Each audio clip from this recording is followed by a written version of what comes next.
The ocean covers more than 70% of our planet's surface. That's millions upon millions of square miles of water, stretching across depths we've barely begun to explore. In fact, scientists often say we know more about the surface of Mars than we do about our own ocean floor. Less than 20% of the seafloor has been mapped in high resolution. The rest remains a vast, dark frontier, filled with mysteries that have puzzled researchers for generations. Tonight, we're going to drift through some of these unexplained deep-sea mysteries together, taking our time with each strange discovery, each baffling sound, and each curious phenomenon that the ocean has kept hidden in its depths. If you enjoy these videos, feel free to like and subscribe, as this helps to support our channel, and let me know where you're watching from and what time it is for you. I'm always curious to see which part of the world everyone's tuning in from. And speaking of the unknown, there's no better example than the vast, unexplored ocean. Long before we had submarines or underwater cameras, sailors would return from their voyages with tales of strange sights and sounds. Some were dismissed as myths, others as tricks of tired minds after months at sea. But as technology has advanced, we've discovered that the ocean really does hold secrets that sound almost too strange to be true. And perhaps what makes these mysteries so captivating is that many of them remain unsolved, even with all our modern equipment. The ocean, it seems, is in no hurry to give up its secrets. Our story begins on a summer day in '97, deep in the Pacific Ocean. Scientists weren't looking for anything mysterious that day. They were simply doing routine work, monitoring underwater volcanic activity using a network of hydrophones. These hydrophones are basically underwater microphones, placed thousands of miles apart across the ocean floor. They're designed to pick up sounds that might indicate earthquakes or volcanic eruptions. The researchers had heard plenty of rumbles and groans from the Earth's crust before. It was all part of the job. But then they heard something different, something that would puzzle them for more than a decade. The sound was captured by hydrophones that were more than 3,000 miles apart. Think about that for a moment. For a sound to travel that far underwater and still be picked up clearly, it had to be incredibly, almost impossibly loud. The researchers played it back, and what they heard was unlike anything in their records. It was an ultra-low frequency sound that rose in pitch over about a minute. When they sped it up so human ears could process it better, it almost sounded like a living thing, like something taking a long, slow breath. They nicknamed it the Bloop. The sound's characteristics were baffling. Its frequency pattern was similar to sounds made by marine animals. But here's the problem. No animal known to science could produce a sound that loud, not even close. The largest creature on Earth, the blue whale, produces calls that can travel hundreds of miles underwater. But the Bloop traveled thousands of miles and was still picked up clearly by multiple listening stations. If this was an animal, it would have to be far larger than any whale that's ever existed. Naturally, imaginations ran wild. Scientists tried to remain cautious in their speculation, but the public had no such restraint. Was this evidence of a creature science hadn't discovered yet? Some people pointed to legends of sea monsters that had persisted for centuries. Ancient maps often depicted massive serpents in unexplored waters, and sailors' tales spoke of creatures large enough to drag entire ships beneath the waves. Could there be some truth to these old stories? Was the Bloop the call of a living fossil, something from the age of dinosaurs that had survived in the deepest parts of the ocean, where humans rarely venture? The mystery deepened when researchers realized that the sound came from a location near the coordinates that H.P. Lovecraft had given for Relaxation, the fictional sunken city in his stories. This was pure coincidence, of course, but it added an extra layer of eeriness to an already unsettling mystery. The internet lit up with theories, forums filled with speculation about giant squids, unknown species of whales, or creatures that only surface once every few decades. For years, the Bloop remained one of the ocean's great unsolved mysteries. Scientists continued to analyze the recording, comparing it to other ocean sounds. They had recordings of whales of underwater earthquakes, of submarines, of ice movements. Nothing matched exactly. The sound remained in a category all its own, sitting in NOAA's files like a question mark, written in sound waves. Meanwhile, the researchers continued their work, deploying more hydrophones, this time focusing their attention on waters closer to Antarctica. They were hoping to learn more about underwater volcanoes and earthquakes in the region, but they were also hoping perhaps to hear the Bloop again, or to find something that might explain it. The answer, when it finally came around 2005, was both anticlimactic and fascinating. The hydrophones near Antarctica began picking up sounds similar to the bloop, and these sounds corresponded with something scientists could observe: icebergs breaking away from Antarctic glaciers. These events, called ice calving or ice quakes, create enormous amounts of energy. When a massive chunk of ice fractures and breaks free from a glacier, it doesn't do so quietly. The ice cracks, splinters, and creates pressure waves that travel through the water with incredible force. The sound signature of these ice quakes matched the bloop almost perfectly. The ultra-low frequency, the rise in pitch, the enormous volume, all of it made sense once they understood what they were hearing. The bloop wasn't a sea monster. It wasn't an ancient creature rising from the deep. It was the sound of Antarctica itself, shifting and breaking apart. In some ways, this explanation is even more sobering than the idea of an unknown creature, because these ice quakes are happening more frequently now. Global warming is causing Antarctic ice to break apart at an accelerating rate. Every year, more icebergs calve from glaciers, each one potentially creating its own bloop sound. The ocean isn't just hiding mysteries in its depths, it's also recording the changes happening to our planet in real time. But here's something interesting to consider. The bloop was only discovered because we happened to have hydrophones in the right place at the right time. How many other sounds, just as strange and just as loud, have echoed through the ocean without anyone hearing them? Our network of underwater microphones covers only a tiny fraction of the ocean. Most of the sea remains silent to us, not because nothing is happening, but because we're simply not listening. The ocean is full of sounds we'll never hear, events we'll never witness, and mysteries that will remain mysteries simply because the ocean is too vast for us to monitor all at once. If you were to look at a map of the Baltic Sea and find a point about 90 meters below the surface, roughly between Sweden and Finland, you might notice something unusual marked on recent sonar scans. Something that, when it was first discovered in 2011, caused a stir among ocean exploration enthusiasts and generated countless hours of speculation. A Swedish ocean exploration team was conducting a routine survey of the Baltic seafloor when their sonar equipment detected something odd. The object showed up on their screens as a large, circular formation, about 60 meters in diameter. That's roughly the size of a small passenger jet. But it wasn't the size that caught their attention. Plenty of natural geological formations are that large or larger. What made this discovery unusual was its shape and surface features. The sonar images suggested a disc-shaped object with what appeared to be a structure extending from it, almost like a staircase. There seemed to be angular features, straight lines, and a symmetry that didn't match typical rock formations. When the team returned to take more detailed scans, they found the object had what they described as a stone or metallic surface texture. Some of the sonar data suggested there might even be a kind of runway or track leading up to it. They called it the Baltic Sea Anomaly, and almost immediately the theories began pouring in. The most sensational explanation, of course, was that it might be some kind of craft, perhaps even something not from Earth. The disc shape, the unusual surface features, the strange symmetry, all of it seemed to fit the profile of something artificial rather than natural. Some people pointed out that the object sat at the end of what looked like a long drag mark across the seafloor, as if something had skidded to a stop there. Others suggested more conventional explanations. Could it be a shipwreck?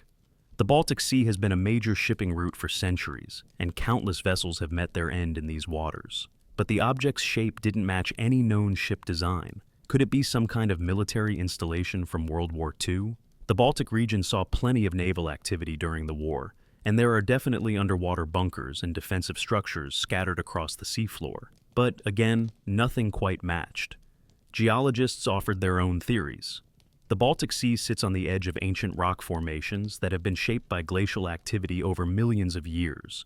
During the last ice age, massive glaciers moved across this region, grinding rock and creating unusual geological formations. Maybe the anomaly was just a peculiar rock formation, shaped by forces of ice and water over thousands of years. The drag mark could simply be a natural groove in the seafloor. What made the mystery more intriguing was that the exploration team reported some strange technical difficulties when they tried to examine the object up close. They claimed that electrical equipment would malfunction when they got too close. Cameras would shut off. Their satellite phones stopped working. Some interpreted these malfunctions as evidence that the object was generating some kind of interference, possibly indicating technology of unknown origin. Skeptics pointed out that electrical equipment often fails in challenging underwater conditions, especially when dealing with sediment, varying temperatures, and the general harshness of deep-sea exploration. The team managed to collect some samples from the object's surface. Analysis showed it was made of basalt and sandstone, both common rock types found throughout the Baltic region. This would seem to support the natural formation theory, but supporters of the more exotic explanations weren't easily discouraged. They pointed out that even if the surface was covered in rock, that didn't mean there wasn't something else underneath. What's particularly interesting about the Baltic Sea Anomaly is how it demonstrates the challenge of underwater exploration. Getting clear images from 60 meters below the surface is difficult. Sonar can show you shapes and sizes, but it doesn't give you the kind of detail you'd get from a photograph. And when you do send down cameras, you're dealing with murky water, sediment that gets stirred up easily, and lighting that creates shadows and distortions. It's entirely possible to look at the same underwater object and come away with completely different interpretations depending on the angle, the lighting, and the quality of your equipment. To this day, the Baltic Sea Anomaly remains somewhat controversial. No consensus has been reached about what it actually is. Most geologists believe it's a natural formation, shaped by glacial activity and volcanic rock deposits. But without extensive excavation, which would be extremely expensive and difficult in that location, there's no way to be completely certain. The object sits there on the seafloor, circular and strange, waiting for someone to solve its mystery definitively. And maybe that's okay. In an age where we can look up almost any fact instantly, where satellites can photograph almost every inch of the planet's surface, it's almost refreshing to have mysteries that persist. The Baltic Sea Anomaly reminds us that even in relatively well-traveled waters, even in places that humans have sailed for thousands of years, the ocean can still surprise us. It can still show us things that don't fit neatly into our categories and explanations. The Baltic Sea holds other secrets too. Throughout these waters lie dozens of shipwrecks from different eras.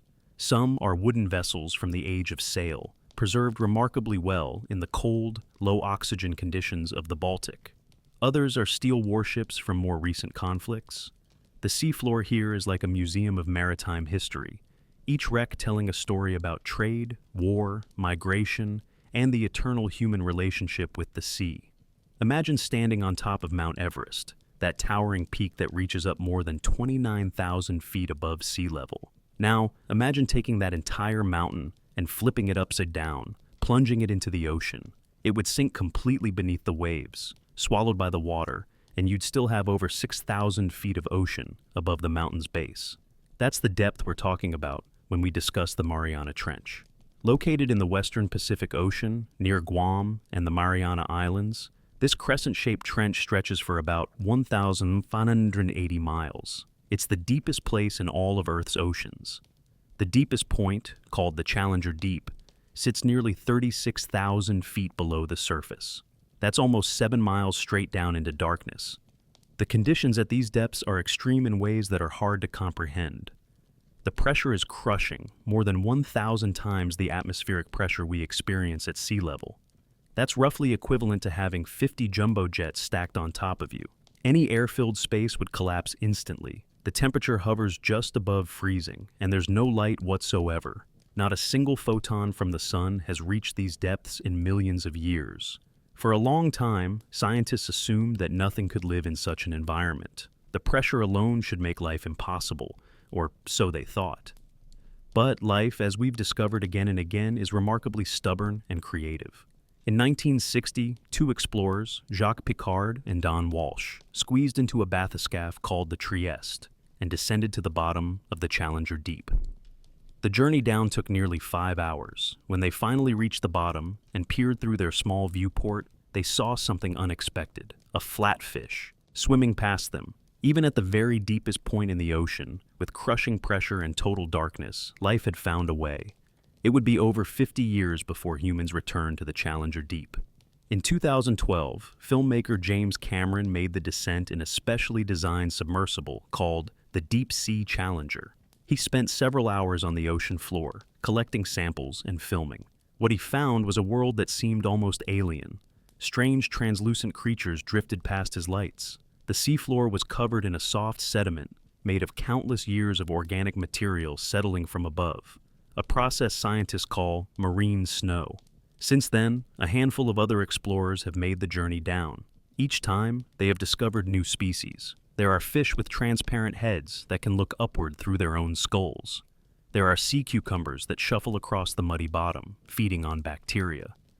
There are amphipods, shrimp-like creatures, that have adapted to the pressure so well they would actually explode if brought to the surface too quickly. One of the most surprising discoveries in the Mariana Trench is a pool of molten sulfur. It sits on the seafloor like a small lake, yellow and viscous. This is the only place on Earth where such a formation has been observed. Scientists believe it's created by volcanic activity and chemical processes unique to this extreme environment. Bacteria live around this sulfur pool, thriving in conditions that would kill almost any other life form on the planet. But for all we've learned about the Mariana Trench, we've barely scratched the surface, or rather, barely scratched the bottom. Each expedition can only explore a tiny area. The trench is vast, and most of it remains unvisited by humans or even by remote-controlled vehicles. We have better maps of the moon's surface than we do of the deepest parts of our own ocean. There are sounds recorded near the trench that scientists can't fully explain. There are rock formations that don't match anything seen elsewhere. There's evidence of tectonic activity that could reshape our understanding of how Earth's crust behaves under extreme pressure. And there are almost certainly species living down there that we haven't discovered yet. Some could be quite large. The darkness and pressure would make size less of a disadvantage than it is in shallower waters. Every few years, researchers send down remote-operated vehicles equipped with cameras and collection tools. They bring back sediment samples, water samples, and occasionally, specimens of creatures that are new to science. Each discovery raises new questions. How do these animals reproduce in such isolation? How do they find food when so little organic matter makes it down from the surface? How did they evolve to tolerate such extreme pressure? The Mariana Trench also raises uncomfortable questions about human impact. In 2018, researchers found plastic pollution at the bottom of the Challenger Deep. Even in the most remote, most inaccessible place on Earth, our garbage had found its way there. They found candy wrappers, plastic bags, and microplastics in the sediment. It was a stark reminder that no place on Earth, no matter how deep or remote, is beyond the reach of human activity. But the trench isn't just about what's down there now. It's also about what might have been down there in the past. The Pacific Ocean has existed for hundreds of millions of years. Who knows what creatures might have lived in these depths during earlier eras of Earth's history? We know that massive marine reptiles ruled the seas during the age of dinosaurs. We know that enormous sharks, like the megalodon, once hunted in these waters. Could something have survived in the deepest trenches, insulated from the meteor impacts and climate changes that drove other species extinct? It's unlikely, but not impossible. After all, we keep discovering living fossils, species that we thought went extinct millions of years ago but turn out to be alive and well in isolated pockets of the ocean. The coelacanth, a fish thought to have died out with the dinosaurs, was discovered alive in 1938. Who's to say what else might be lurking in places we haven't looked yet? The Mariana Trench reminds us just how much of our own planet remains unexplored. We've sent probes to other planets, landed robots on Mars, and photographed the farthest galaxies. But the deepest parts of our own ocean remain mysterious, dangerous, and tantalizingly out of reach for most of humanity. Only a handful of people have ever been there, and each one has come back with a sense of awe about what lies beneath us, in the dark, under miles of water and crushing pressure. For centuries, sailors told stories of massive tentacled beasts that could sink ships. Ancient legends spoke of the kraken, a monster so large it could wrap its arms around a vessel and drag it to the bottom of the sea. Artists drew these creatures on old maps, usually placed in unexplored waters with ominous warnings about the dangers that lurked there. Most people assumed these were just myths, exaggerations born from fear of the unknown ocean. But, as it turns out, the sailors might have been onto something. Because living in the deep ocean, in waters that are cold and dark and largely unexplored, there exists a creature that seems almost mythological in scale, the giant squid. Scientists knew about giant squids for a long time from pieces of evidence. Dead specimens would occasionally wash up on beaches, or parts of them would be found in the stomachs of sperm whales. But actually seeing a living giant squid proved incredibly difficult. These creatures live at depths of several thousand feet, in waters where sunlight doesn't penetrate. They're solitary, and they move through a realm that humans can barely access. It wasn't until 2004 that scientists managed to photograph a living giant squid in its natural habitat.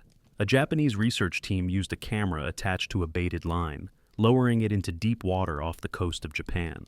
After many attempts, they finally captured images of a giant squid attacking the bait.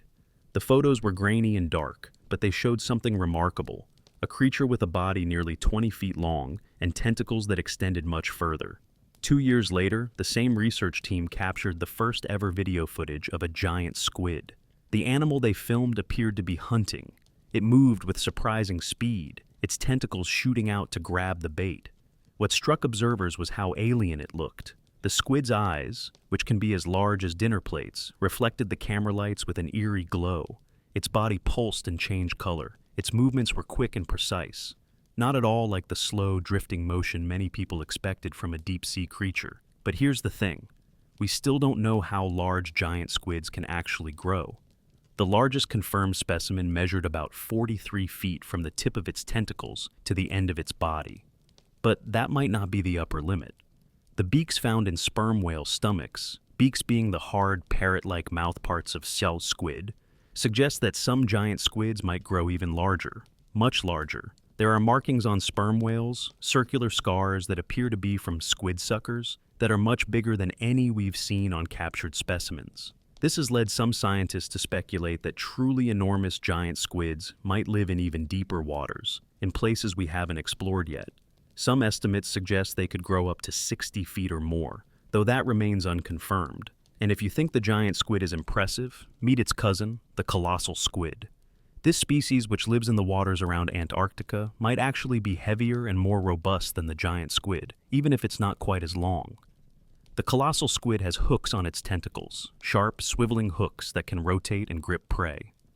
It's built more like a predator designed for open combat, while the giant squid is more streamlined. The first intact specimen of an adult colossal squid wasn't caught until 2007, and it was found in the stomach contents of a Patagonian toothfish being hauled up by a fishing vessel near Antarctica. The specimen was frozen and sent to a museum in New Zealand, where scientists conducted a detailed examination. What they found was fascinating. The eyes of the colossal squid are the largest eyes known to exist in the animal kingdom. Each eye is about 11 inches in diameter, roughly the size of a soccer ball. These eyes are presumably adapted to detect the faint glow of bioluminescent prey in the darkness of deep Antarctic waters. Even more remarkably, in 2024, scientists filmed a young colossal squid for the first time. A tiny specimen, just a foot long, but proof that these creatures do exist in living form, not just as dead specimens or scars on whales.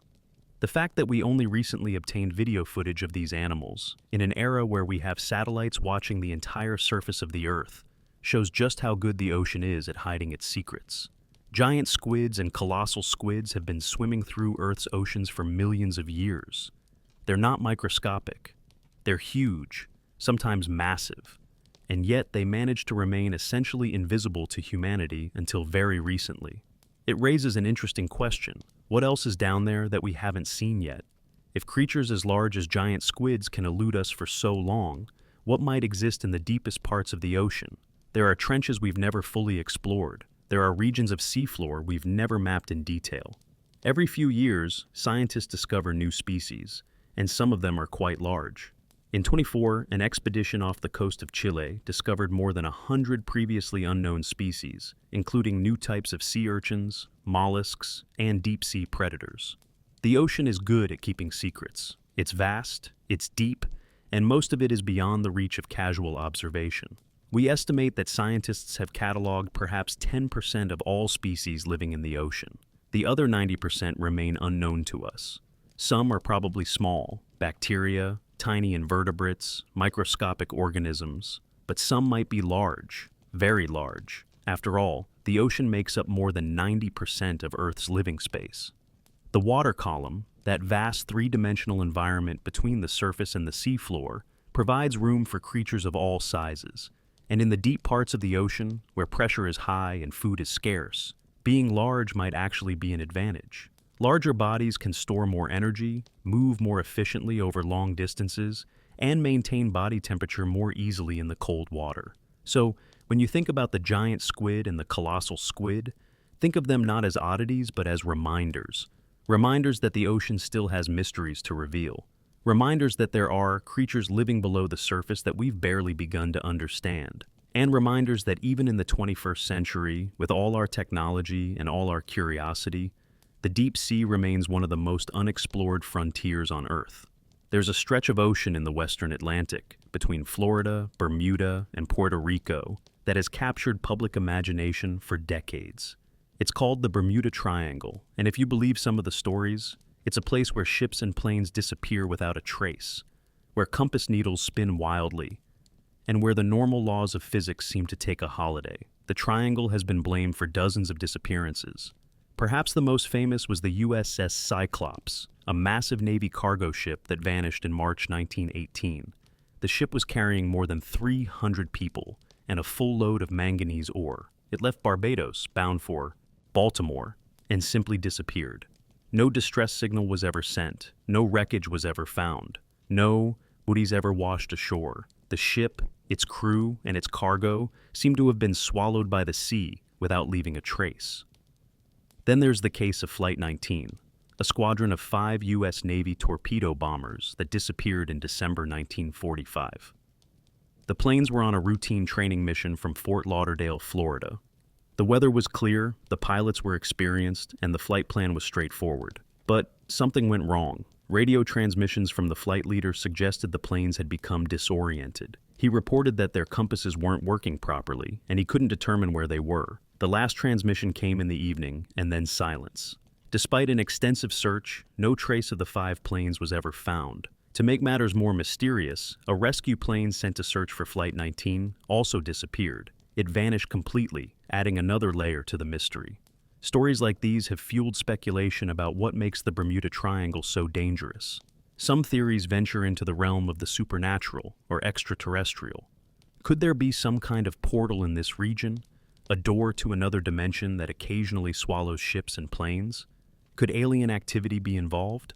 Some have suggested that the lost city of Atlantis lies beneath these waters, and that ancient technology from that civilization is somehow affecting modern navigation equipment. Others have proposed more scientific, though still unconventional, explanations. There's a theory about methane hydrates, pockets of frozen methane gas trapped in the ocean floor sediments. If a large amount of this gas were suddenly released, it could theoretically create a region of water with much lower density. A ship floating over such a region might suddenly lose buoyancy and sink rapidly. The bubbling gas could also create turbulence that would affect aircraft flying low over the water. But here's where things get interesting. When you actually look at the statistics, the Bermuda Triangle doesn't appear to be more dangerous than any other comparable stretch of ocean. The National Oceanic and Atmospheric Administration, NOAA, has stated plainly that there's no evidence the Bermuda Triangle is any more hazardous than other heavily traveled regions of the ocean. You have to remember that this is one of the busiest shipping lanes in the world. Thousands of vessels pass through the area every year, as do countless aircraft. Given that volume of traffic, a certain number of accidents are inevitable. Ships sink, planes crash. It happens everywhere in the world, not just in the Bermuda Triangle. Many of the disappearances attributed to the triangle can be explained by well-understood natural phenomena. The area is prone to sudden, violent storms. The Gulf Stream flows through the region, and its strong currents can quickly scatter debris from wrecked ships or downed planes, making it hard to locate crash sites. The seafloor in parts of the triangle is quite deep and irregular, with underwater caves and trenches where wreckage could be hidden. As for compass malfunctions, there's a known phenomenon called magnetic variation, or declination. In most places on Earth, a magnetic compass doesn't point exactly toward true north. It points toward magnetic north, and the difference between the two can be several degrees. The Bermuda Triangle happens to be one of the few places on Earth where true north and magnetic north align, which might confuse navigators who aren't aware of this. But this is a known, understood phenomenon, not a mysterious force. What about the USS Cyclops, though? That ship carried a heavy load of ore and had a history of structural issues. It's entirely possible that the weight of its cargo caused structural failure in heavy seas. The ship might have broken apart and sank so quickly that the crew had no time to send a distress signal. The depth of the water in that region means the wreckage could still be lying undiscovered on the ocean floor. And Flight 19? The flight leader was a replacement pilot who was unfamiliar with the area. Radio transcripts show that he believed they were somewhere off the Florida Keys when they were actually much farther north. If the planes ran out of fuel and went down in the open ocean, strong currents could have carried any debris far from the suspected crash site. The ocean is enormous, and even large pieces of wreckage can be surprisingly hard to find. Despite all the rational explanations, the Bermuda Triangle legend persists. Part of it is human nature. We're drawn to mysteries, especially ones that suggest the world is stranger and more dangerous than it appears. The idea of a cursed triangle of ocean, a place where ships and planes vanish into nowhere, is compelling in a way that heavy traffic and occasional bad weather just isn't. The legend has been kept alive by books, documentaries, and television shows that emphasize the mysterious aspects while downplaying the mundane explanations. And to be fair, some disappearances in the region remain genuinely puzzling, not because of supernatural forces, but simply because the ocean is very good at hiding things. When a ship goes down far from shore in deep water, and no one knows exactly where to look, finding it becomes a monumental task. The Bermuda Triangle serves as a reminder of how easily myths can develop and persist, even in the modern age. It shows how our desire for mystery can shape the way we interpret information. And it demonstrates that sometimes the scariest thing about the ocean isn't what's actually there, but what we imagine might be there, lurking just beneath the surface, waiting. Ghost ships. The term conjures images of vessels drifting through fog, their decks empty, their crews mysteriously vanished. These aren't just staples of pirate movies and spooky stories. They're real phenomena that have occurred throughout maritime history, leaving investigators baffled about what happened to the people who were aboard. One of the more recent and disturbing cases is that of the Kaz II, an Australian catamaran that was found drifting off the coast of Queensland in April 2007. The boat was in good condition. Its engine was running, the computers were on, the table was set for a meal, but the 3 experienced sailors who had been aboard had vanished without a trace. When authorities boarded the Kaz II, they found the scene almost surreally normal. There were no signs of struggle, no indication of bad weather or equipment failure. The life jackets were still in their storage compartments. The emergency beacon hadn't been activated. One laptop was open and still running. It was as if the crew had simply stood up and walked off the boat in the middle of the ocean. Investigators theorized that one of the crew members might have fallen overboard, and the others jumped in to try to rescue him. But that doesn't explain why no distress call was made. It doesn't explain why life jackets weren't grabbed. And it doesn't explain why all 3 men, who were skilled sailors familiar with ocean safety, would have acted in a way that put all of them at risk. The coroner's report suggested that a freak accident might have caused one man to go overboard and that the others tried to save him, but this explanation left many people unsatisfied. The Kaz II was found 88 miles from where it should have been according to its last known position. The men's bodies were never recovered. The mystery remains officially unsolved. An even earlier case is that of the MV Joyita, which was found adrift in the South Pacific in 1955. The merchant ship had left Samoa with 25 people aboard, including passengers and crew. When it was discovered weeks later, the ship was listing heavily to one side, partially flooded, but there was no one aboard. The life rafts were missing, suggesting the crew had abandoned ship. But why? The Joyita was built with cork lining that made it practically unsinkable. Even damaged and taking on water, it wouldn't have gone down. Some of the ship's cargo was missing, expensive medical equipment, and a shipment of government supplies. This led to theories about piracy or hijacking, but there was no sign of violence, no blood, no bullet holes, no indication that anyone had been forced off the vessel at gunpoint. And if pirates had taken the valuable cargo, why leave other expensive items behind? Why not just take the entire ship? The official investigation concluded that the ship had probably hit something underwater, perhaps a reef or a submerged object, which caused flooding. The crew might have panicked and abandoned ship prematurely, not realizing that the vessel would stay afloat even with the damage. But this doesn't explain what happened to the people. The life rafts were never found, none of it. The 25 people aboard were ever seen again. The South Pacific is vast, and currents are strong, but it's strange that absolutely no trace of the crew or the rafts was ever discovered. Ghost ship cases like these share certain elements that make them particularly unsettling.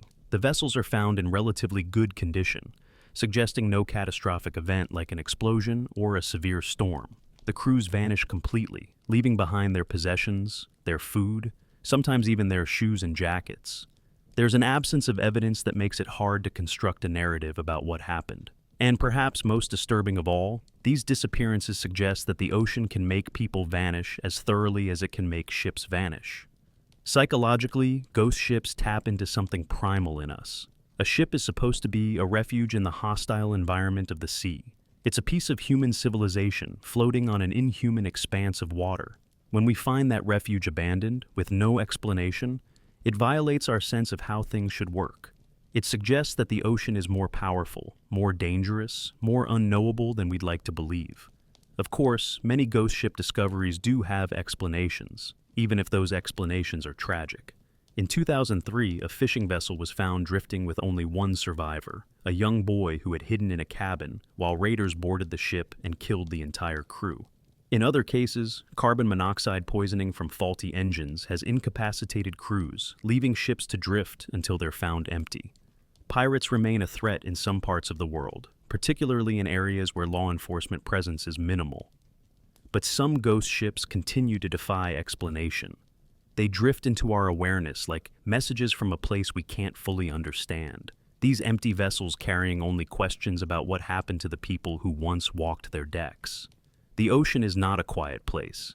If you could listen to it properly, you would hear a constant symphony of sounds. The songs of whales, the clicks of dolphins, the rumble of underwater earthquakes, the groaning of ships, the bubbling of hydrothermal vents. But among these familiar sounds, there are others, mysterious audio recordings that have puzzled scientists and captured public imagination. We've already discussed the bloop, which turned out to be the sound of ice breaking in Antarctica. But it's not the only mysterious sound the ocean has produced. There's another one called Julia, recorded in '99 by hydrophones in the Pacific Ocean. Like the bloop, Julia was extremely loud and had an unusual sound profile. It was picked up by sensors that were over 3,000 miles apart, indicating something massive was producing the noise. When researchers analyzed Julia, they found it didn't match any known biological sounds. It didn't sound like whale calls or dolphin clicks. It had a different character, something almost musical in its rising and falling tones. The sound lasted for about 15 seconds, and then it was gone. Despite extensive analysis and years of subsequent listening, Julia has never been heard again. Scientists believe Julia was also caused by some kind of ice activity, possibly an iceberg scraping along the ocean floor or breaking apart in a particular way. But unlike the bloop, which we eventually heard similar versions of multiple times, Julia remains a one-time event. We have the recording, we have theories about what caused it, but we can't be completely certain. Then there's a sound called upsweep, which is different from the others in that it's not a single event, but an ongoing phenomenon. First recorded in '91, upsweep is a series of long, drawn-out sounds that occur regularly in the Pacific. The sound has been described as resembling branches scratching against a window, or an ambulance siren echoing from a distance. What makes upsweep particularly interesting is that it varies with the seasons. It's more prominent in the spring and fall than in summer and winter. The leading theory is that upsweep is caused by underwater volcanic activity. The sounds seem to originate from an area of the Pacific known for submarine volcanoes and seafloor spreading, places where Earth's crust is literally splitting apart and new seafloor is being created. The seasonal variation might be related to ocean temperatures or pressures that affect how volcanic activity sounds underwater. But again, we can't be completely sure. The ocean floor is difficult to access, and we don't have sensors everywhere that volcanic activity might occur. What's fascinating about these mysterious sounds is what they tell us about the limitations of our knowledge. We've developed sensitive hydrophone arrays that can detect sounds from thousands of miles away. We can record these sounds, analyze them, compare them to known phenomena, but we still can't always say with certainty what caused a particular sound. The ocean is simply too large, too deep, and too full of activity that we can't directly observe. Consider how many hydrophones we have in the ocean. It's a tiny fraction of what would be needed to monitor everything that's happening. Most of the ocean's sounds go unheard by human technology. They echo through the water, bounce off the seafloor, and fade away without anyone knowing they occurred. How many bloops have happened that we never detected? How many Julias? How many completely unique sounds that will never be heard again? There's also the question of what we might be missing because we're not listening in the right way. Our hydrophones are designed to pick up certain frequency ranges, the ones we think are most likely to be interesting. But what if there are sounds at frequencies we're not monitoring? What if there are phenomena that produce sound in ways we haven't anticipated? Marine biologists have discovered that many ocean creatures use sound in complex ways that weren't understood until recently. We now know that fish are much noisier than we thought. They grunt, they croak, they produce drumming sounds by vibrating their swim bladders. We've learned that certain snapping shrimp create bubbles that collapse with such force they produce light in temperatures as hot as the surface of the sun. We've discovered that some whales produce songs so complex and structured that they appear to have syntax and themes, almost like language. Each discovery makes us realize how much we don't know. The ocean soundscape is far richer and more complex than we imagined. And if we're still discovering basic things about how common fish and shrimp make noise, what might we be missing about rarer, deeper-dwelling creatures? There's a thought experiment that some marine biologists like to pose. Imagine you're an alien scientist studying Earth from space. You have sensitive equipment, you can detect various types of signals, and you're trying to determine if there is intelligent life on this planet. But you don't know to look for radio signals specifically. You might detect all sorts of interesting phenomena, electrical storms, magnetic fields, thermal patterns, without ever stumbling upon human communications. We might be in a similar situation with ocean sounds. We're detecting interesting phenomena, but we might be missing the most interesting things simply because we don't know what to listen for. The mystery sounds also remind us that the ocean operates on timeframes different from human ones. The Bloop happened once, as far as we know, in '97. Julia happened once in '99. If we hadn't had hydrophones recording at exactly those moments, we would never have known these sounds existed. How many sounds occurred before we started listening? How many occur in places where we have no sensors? The ocean doesn't care about our schedule or our observational capabilities. It keeps doing what it does, whether we're watching or not. Deep in the Gulf of Mexico, about 3 feet below the surface, there exists something that seems impossible: a lake. Not a lake on the seafloor, but an actual body of water sitting within the ocean, with clear boundaries between the two. This underwater lake is roughly 32 feet across and about 12 feet deep. It has shorelines, it has waves that lap against its edges, and it's deadly to almost any creature that enters it.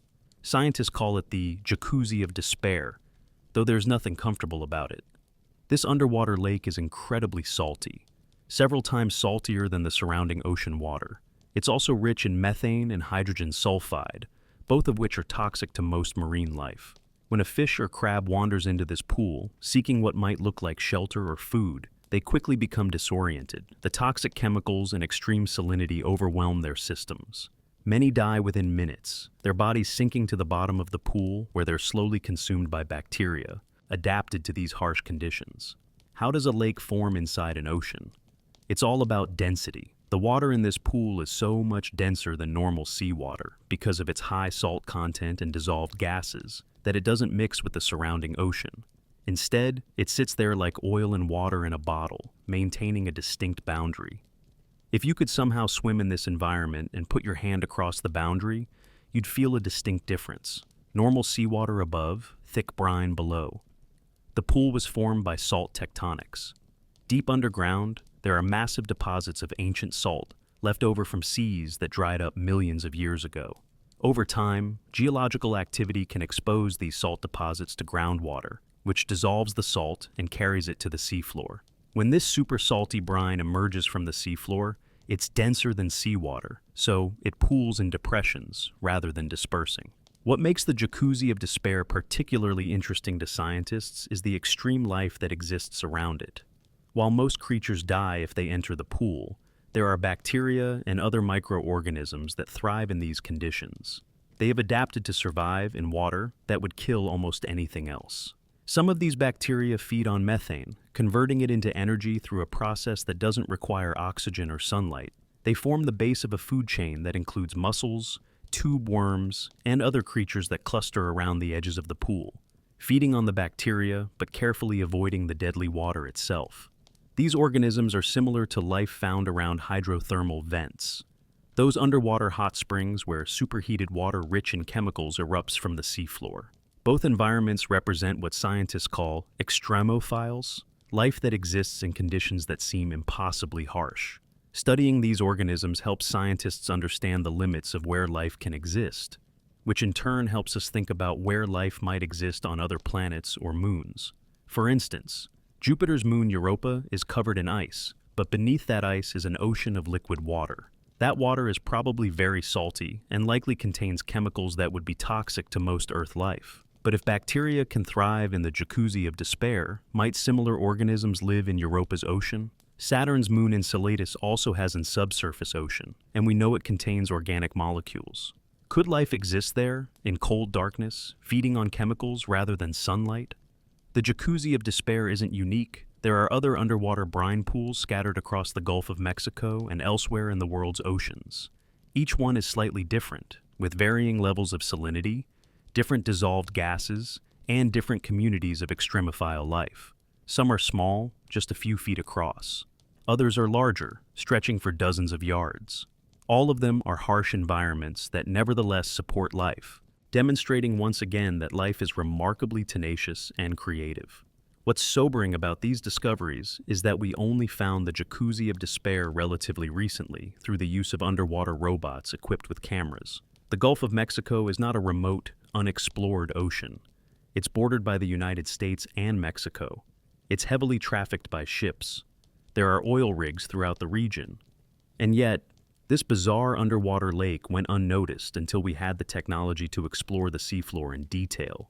It makes you wonder what else is down there. How many other strange formations exist in deep water, completely unknown to us? How many ecosystems are thriving in extreme conditions that we haven't discovered yet? The ocean is full of environments that seem hostile to life by our surface-dwelling standards, but which turn out to support complex, fascinating communities of organisms. The brine pools also serve as a kind of time capsule. The water in these pools doesn't mix much with the surrounding ocean, which means it preserves a record of past conditions. By analyzing the chemistry of brine pools, scientists can learn about historical ocean temperatures, past volcanic activity, and changes in sea level over thousands of years. The pools are like libraries of oceanic history, recording information in the composition of their water. In 1968, something unusual happened. 4 submarines from different nations all disappeared within a few months of each other. It was the height of the Cold War, and submarines from the US, the Soviet Union, France, and Israel all went missing in mysterious circumstances. To this day, the exact causes of some of these losses remain unclear. The first was the INS Dakar, an Israeli submarine that disappeared in January 1968 while traveling from Scotland to Israel. The sub made regular radio contact during its journey, but on January 24th, the communications stopped. Despite extensive searches, no trace of the submarine was found. It wasn't until '99, more than 30 years later, that the wreckage was finally located deep in the Mediterranean Sea, between Crete and Cyprus. The submarine had somehow veered hundreds of miles off course from its planned route. What caused it to go so far astray, and what caused it to sink, remains unknown. In March of that year, a Soviet submarine, K-129, disappeared in the Pacific Ocean. The Soviets conducted a massive search, but couldn't find their missing sub. What they didn't know was that the United States Navy had detected an underwater implosion in the area and had a good idea where the sub was. In one of the stranger episodes of Cold War espionage, the U.S. mounted a secret operation called Project Azorian, using a specially built ship to try to recover the Soviet submarine from the ocean floor. The operation succeeded in raising part of the submarine, but much of it broke apart during the recovery. The U.S. government kept the entire project secret for years. The theories about what happened to K-129 range from a collision with a U.S. submarine, to an accident during a missile drill, to a fire, or other internal disaster.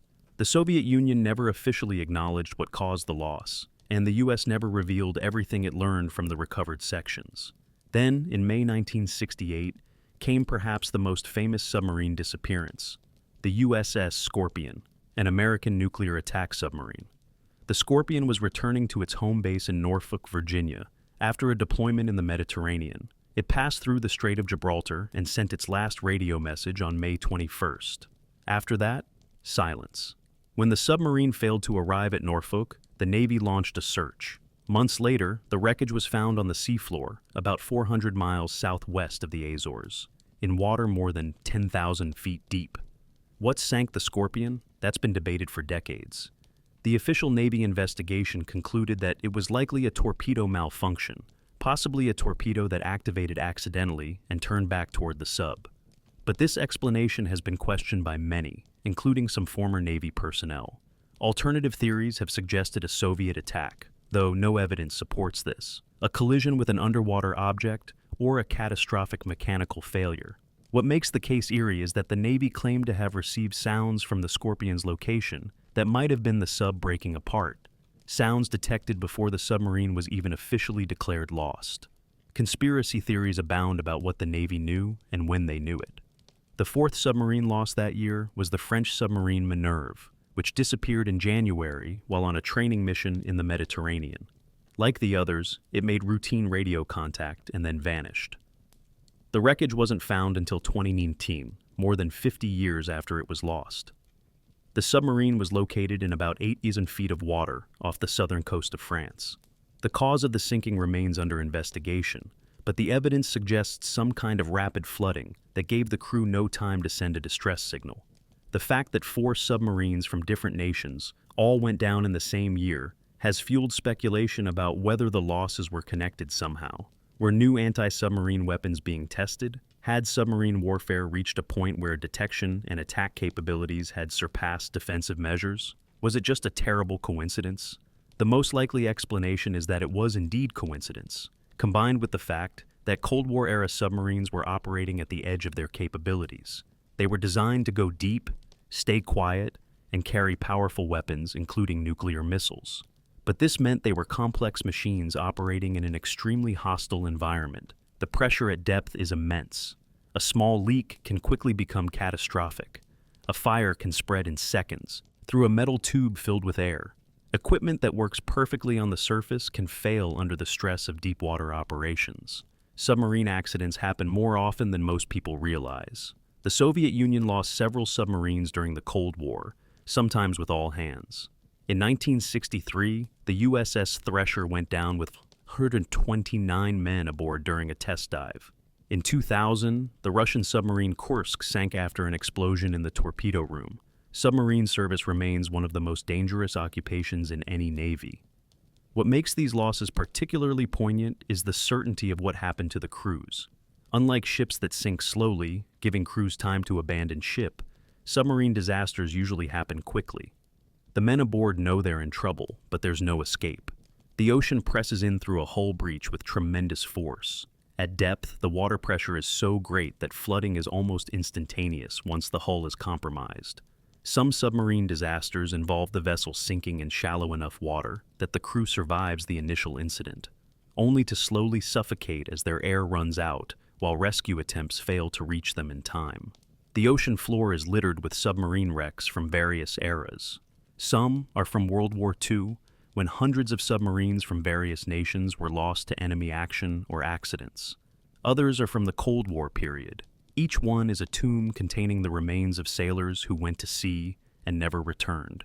And each one is a reminder that the ocean is not a forgiving environment. It doesn't care about our technology or our courage. It simply is what it is, vast, deep, and utterly indifferent to human fragility. The ocean doesn't just hide creatures and natural phenomena. It also hides history, the remnants of human civilizations, some of which existed thousands of years before we had the technology to search for them underwater. Off the coast of India, in the Gulf of Cambay, divers have explored what appears to be an underwater city. Sonar scans show structures that look like buildings, streets, and defensive walls.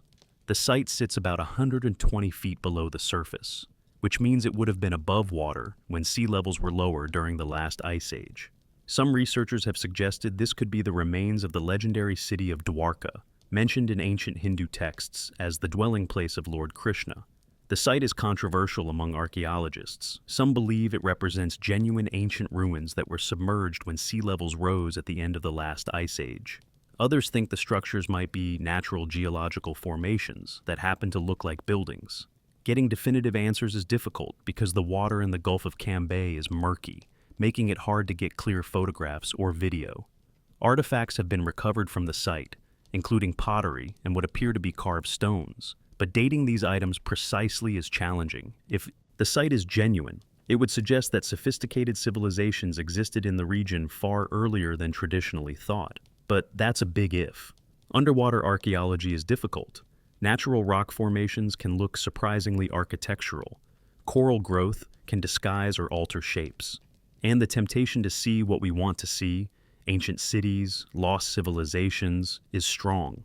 Another underwater mystery lies off the coast of Japan, near Yonaguni Island. In the mid-1980s, divers discovered what appeared to be massive stone structures on the seafloor. The formation includes what look like steps, terraces, and flat platforms. Some sections seem to have right angles and straight edges that are unusual in natural rock formations.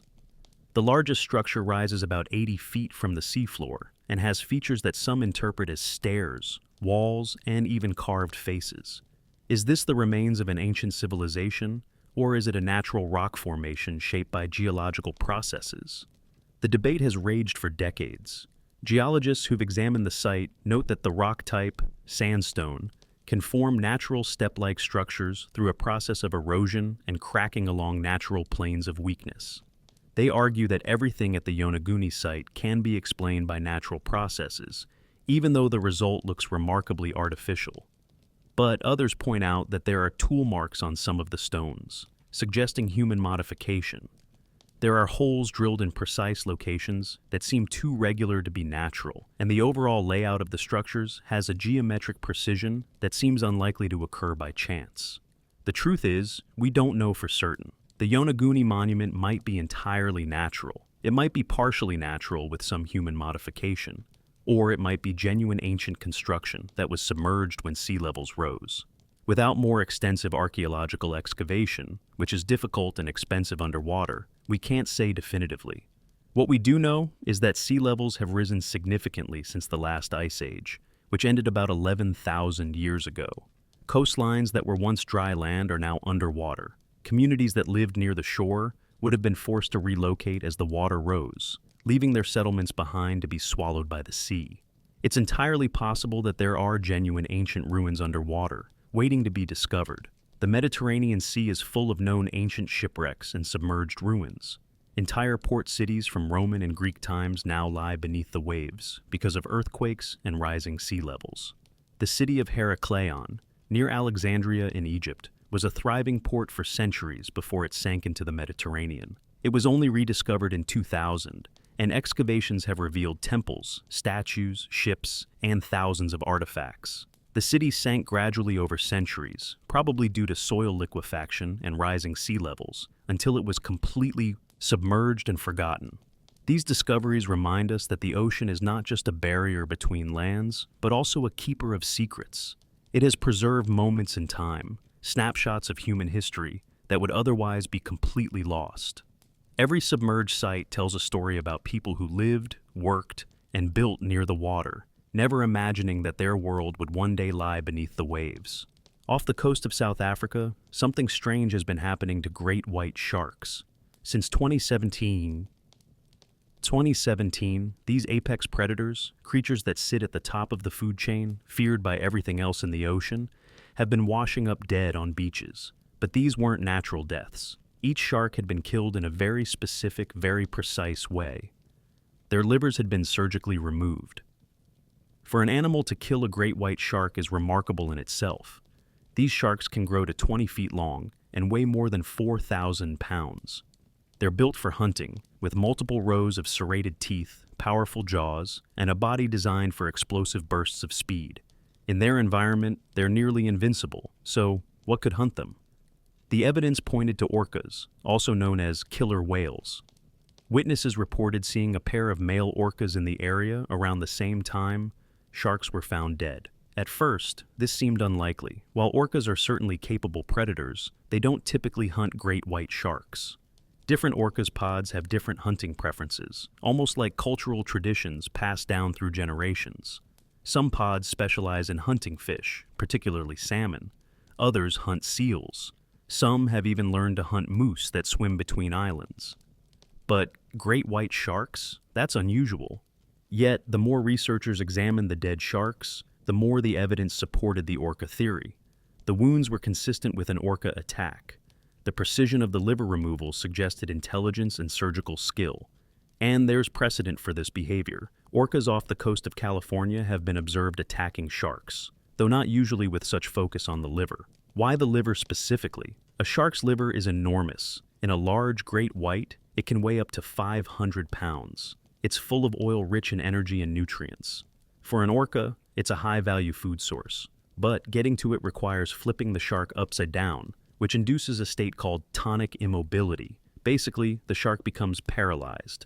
Then the orca can make a precise bite to extract the liver while leaving the rest of the shark behind. It's a remarkable hunting technique that suggests high intelligence and possibly learned behavior. The two male orcas off South Africa might have discovered this hunting method and perfected it. Other orcas in the area could be learning the technique by watching them. This is how orca hunting traditions spread, through observation and teaching, very much like human cultural knowledge. The impact on the shark population has been significant. Great whites have largely abandoned their traditional hunting grounds along the South African coast. Researchers who used to see white sharks regularly in certain areas now report that the sharks have simply left. This has created a cascade effect in the ecosystem. With great whites gone, other predators like bronze whaler sharks have moved in to fill the gap. The seal populations that were regulated by shark predation are changing their behavior. The entire balance of the coastal ecosystem is shifting because of two orcas who learned a new hunting technique. It's a reminder that the ocean isn't a static place. Animals learn, adapt, and change their behavior based on opportunities and challenges. The orcas who discovered they could hunt great whites didn't do so because they were programmed to. They figured it out, probably through trial and error. They recognized that sharks have a valuable food source inside them and developed a method to access it. Now they've become specialists at this hunting technique, to the point where they've driven away the entire local shark population. This raises questions about what else might be happening in the ocean that we're not aware of. How many other unusual hunting techniques have animals developed? What other surprising predator-prey relationships exist in parts of the ocean we don't regularly observe? The ocean is immense, and our ability to watch what happens in it is limited. We see snapshots, moments, specific locations, but the vast majority of ocean life happens without any human witnesses. Imagine you're exploring the seafloor off the coast of Japan when you come across something remarkable, a circular pattern in the sand, about 6 feet in diameter, with perfectly geometric ridges radiating from the center. It looks like crop circles, but underwater. The pattern is so precise, so symmetrical, that it seems like it must be made by some intelligent force. But by what? For years, these underwater circles were a mystery. They appeared overnight in the same general area of the seafloor, but no one knew what was creating them. The patterns were too precise to be caused by currents or random water movement. They had to be created deliberately, but by what? The answer, when it was finally discovered, was both simple and amazing: male pufferfish. These small fish, only a few inches long, create these elaborate structures as part of their courtship ritual. A male pufferfish will spend up to 10 days working on his circle, swimming in careful patterns and flapping his fins to move sand into the proper arrangement. He adds shells and coral fragments as decorations. He adjusts the ridges to ensure they're perfectly spaced. When the circle is complete, a female pufferfish will inspect it. If she's impressed by the male's work, she'll mate with him and lay her eggs in the center of the circle. The geometric pattern isn't just for show, it serves a function. The ridges help reduce water currents in the center of the circle, which protects the eggs from being scattered or damaged. It's architecture with a purpose, created by a fish with a brain the size of a grain of rice. The discovery of the pufferfish circles happened relatively recently, in the early 2000s. Before then, scientists knew the patterns existed, but they had no idea what was making them. It took careful observation, underwater cameras, and patient watching to finally catch a male pufferfish in the act of building. What's humbling about this discovery is that these circles are found in relatively shallow water, in an area that humans have been swimming and diving in for years. They're not in the deep ocean, far from any human presence. They're right there, in waters regularly visited by researchers and divers, and yet, for a long time, no one knew what was creating them. It took years of focused study to solve the mystery. This points to a larger truth about ocean exploration. Even when we think we know an area well, there's always more to discover. The ocean doesn't reveal its secrets easily. You have to watch patiently, observe carefully, and be willing to spend time looking at things that don't immediately make sense. The pufferfish circles are also a reminder that complex behaviors exist throughout the animal kingdom, often in species we might not expect. A small fish creating geometric art to attract a mate is not something most people would predict. It challenges our assumptions about intelligence and capability. If a pufferfish can build something this complex, what other surprising behaviors exist in the ocean, waiting to be discovered in species we think we understand? Bioluminescence, the ability of living organisms to produce light, is common in the ocean, especially in deep waters where sunlight doesn't penetrate. Scientists estimate that up to 90% of animals living in the deep ocean have some form of bioluminescence. They use it for a variety of purposes: attracting prey, communicating with each other, camouflaging themselves by matching the faint light from above, or startling predators. But some bioluminescent displays are so spectacular, so unusual, that they have captured attention for centuries. There's a phenomenon called milky seas, where large stretches of ocean seem to glow with a uniform white light. Sailors have reported these milky seas for hundreds of years, describing areas where the entire surface of the water glowed eerily for miles in every direction. The light was steady and constant, unlike the sparkles produced when ships disturb bioluminescent plankton. For a long time, these reports were treated skeptically. Could entire sections of ocean really produce light? Were sailors maybe seeing the moon reflecting off calm water and misinterpreting it? The reports persisted, but without any way to verify them scientifically, they remained anecdotal. Then, in 2005, scientists analyzed satellite imagery and found evidence that milky seas are real. A satellite captured what appeared to be bioluminescence over an area of about 6,000 square miles in the Indian Ocean near Somalia. The light was uniform across the entire area and persisted for multiple nights. This was confirmed to match the reports of a ship that had sailed through the same region and reported milky sea conditions. The phenomenon is caused by bioluminescent bacteria that form massive colonies in the water. Under the right conditions, the right temperature, the right nutrients, the right bacterial density, these colonies produce a steady glow. It's not the result of disturbance like the sparkles from plankton. It's a continuous light that can last for hours or even days. The bacteria might be using the light to signal each other, to coordinate their behavior across the vast colony. What's remarkable is that such a large-scale phenomenon went unverified for so long. Milky seas have been written about for centuries, appearing in navigation logs and sailors' journals. Herman Melville mentioned them in Moby Dick. Jules Verne described them in his novels. Yet it took satellite technology in the 21st century to confirm that these reports were based on real events. Other forms of ocean bioluminescence remain mysterious. There are reports of underwater flashing lights that don't match the behavior of any known bioluminescent organism. There are accounts of large glowing shapes moving beneath the surface. Some of these reports can be explained by schools of bioluminescent fish or squid, moving together in coordination. But some remain unexplained. The deep ocean is full of creatures that glow. There are fish with light organs that look like headlights. There are jellies that pulse with rhythmic flashes. There are squid that can produce displays of colors and patterns across their bodies. Some species use chemicals that produce light when combined. Others have symbiotic bacteria living in special organs, and they can control the light by opening or closing shutters over these organs. One of the strangest bioluminescent creatures is the deep-sea anglerfish. Females have a long appendage extending from their head with a glowing lure at the end. In the darkness of the deep ocean, this lure attracts prey, which the anglerfish then snaps up with its large jaws full of transparent teeth. The light is produced by bioluminescent bacteria living inside the lure, in a symbiotic relationship that benefits both the fish and the bacteria. What we don't fully understand is how these creatures first evolved bioluminescence. It's not a single trait that evolved once and spread. Rather, it evolved independently dozens of times in different animal groups. This suggests that producing light in the deep ocean provides such a strong survival advantage that natural selection has favored it again and again. But the specific mechanisms, the chemical reactions, the genes involved, these vary widely between different groups of organisms. Each one found its own way to produce light in the darkness. The ocean's bioluminescence is a reminder that light is not just something that comes from the sun or from human technology.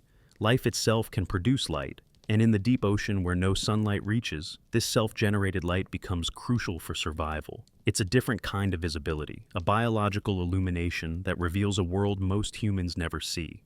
In 2003, researchers studying great white sharks off the coast of Australia tagged a female shark they nicknamed Shark Alpha. The tag was designed to record water temperature, depth, and other environmental data. It was supposed to stay attached for several years, giving scientists valuable information about where the shark went and how deep it dove. 4 months after being tagged, Shark Alpha's tag washed up on a beach. When researchers recovered it and downloaded the data, they found something shocking. The temperature reading showed that the tag had suddenly experienced a rapid rise in temperature, from the cold ocean water to around 78 degrees Fahrenheit, which is close to human body temperature. At the same time, the depth reading showed the tag had descended to about 100 feet before the temperature spike. The conclusion was startling. Something had eaten Shark Alpha. Something had attacked a 9-foot great white shark, consumed it, and then dove down to considerable depth. The warm temperature suggested the tag was inside another animal's stomach. But what animal could eat a great white shark? The most likely answer is another, larger great white shark. Great whites are known to practice cannibalism, particularly with smaller individuals. A larger shark could have attacked and consumed Shark Alpha. The dive to 100 feet would be within the range of what great whites can do, though it's deeper than they typically hunt. But this explanation leaves some people unsatisfied. Could something else have eaten the shark? The colossal squid is large enough and powerful enough to potentially attack a shark, though there's no confirmed evidence of them doing so. A very large grouper, which can grow to several hundred pounds, might be capable of eating a smaller shark. An orca could do it, though the body temperature wouldn't match. Orcas are mammals, and their body temperature is higher than 78 degrees. The mystery of Shark Alpha highlights how little we know about predation in the ocean. We think of great white sharks as apex predators, untouchable at the top of the food chain. But clearly, they're vulnerable to attack from something. Whether it's just larger members of their own species or something else entirely, we can't be completely certain. What's particularly intriguing is that Shark Alpha was relatively large. A 9-foot great white is not small. It's a formidable predator in its own right. Whatever attacked it was considerably larger and powerful enough to kill it quickly before it could escape or fight back effectively. This event also reminds us that the ocean is not a safe place for any creature. Even the most fearsome predators are at risk. The ocean's food web is complex, with ambush predators, pack hunters, and opportunistic feeders all competing for resources. An animal that's predator in one situation can become prey in another. There have been other cases of sharks suddenly disappearing or being found dead with evidence of having been attacked by something large. Some have deep bite marks that don't match any known predator. Others show signs of having been killed by something that struck them with tremendous force, possibly a large marine mammal using its body as a weapon. The ocean keeps its secrets well. Most predation events happen far from shore, far from any human observers. They happen in deep water, at night, or in conditions that make observation impossible. We see the results sometimes: an injured animal, a half-eaten carcass, a recovered tag with mysterious data, but we don't see the events themselves. We can only infer what happened, and sometimes our inferences leave room for multiple interpretations. Approximately 75% of all volcanic activity on Earth happens underwater. Think about that for a moment. Most of the planet's volcanoes are hidden beneath the waves, erupting in darkness, creating new seafloor, and shaping the geology of the ocean basins. Yet, we rarely hear about them because they're out of sight and often out of mind. These underwater volcanoes, also called submarine volcanoes, create a different kind of eruption than their terrestrial counterparts. The immense pressure of deep water changes how magma behaves. Instead of explosive eruptions with ash clouds and flowing lava rivers, underwater eruptions often produce pillow lava, round, bulbous formations that look like pillows stacked on top of each other. The rapid cooling of the magma in contact with cold seawater creates these distinctive shapes. But not all underwater volcanic activity is calm. In 2012, scientists discovered evidence of one of the largest underwater volcanic eruptions ever recorded. The Havre underwater volcano, located about 3,000 feet below the surface in the Pacific Ocean, produced an eruption that released more than a cubic mile of material. If this eruption had happened on land, it would have been headlines around the world. But because it happened underwater, most people never heard about it. The eruption was only discovered by chance. A passenger on a commercial airplane happened to see a strange discoloration in the ocean below and mentioned it to a geologist. That observation prompted a search, which led to the discovery that the Havre volcano had erupted on a massive scale. The eruption had created huge floating rafts of pumice, lightweight volcanic rock, that drifted across the Pacific for months, sometimes spanning hundreds of square miles. These pumice rafts had an interesting effect on marine life. Small organisms would colonize the pumice, and then the rafts would carry these organisms vast distances across the ocean before the pumice eventually became waterlogged and sank. This may be one way that marine species disperse across ocean basins, rafting on pumice from underwater eruptions. What makes underwater volcanic activity particularly interesting is that it creates unique ecosystems. Hydrothermal vents, which are essentially underwater hot springs, form where volcanic activity heats water and forces it through cracks in the seafloor. These vents can reach temperatures of several hundred degrees Fahrenheit, and they're rich in minerals and chemicals from deep within the Earth's crust. Around these vents, entire communities of organisms thrive in conditions that should be lethal. There are tube worms that can grow up to 8 feet long, with no mouth, no stomach, no way to eat. Instead, they host bacteria inside their bodies that convert the chemicals from the vents into energy. The worms provide shelter for the bacteria, and the bacteria provide food for the worms.